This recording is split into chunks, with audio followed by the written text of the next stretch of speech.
with my subject area of ESOL, I think the students can benefit in numerous ways. It's because their English language is very low for most of them. Their awareness of Welsh is almost negligible because they can't get beyond English, let alone Welsh as well.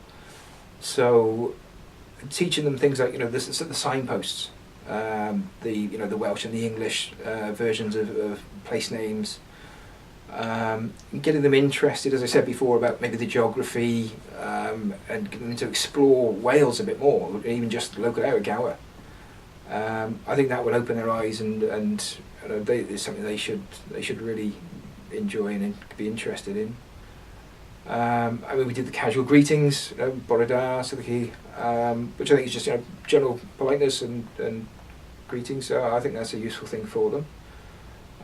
They will hear those, and useful for them to be able to respond. We've done other things, say signposts and things.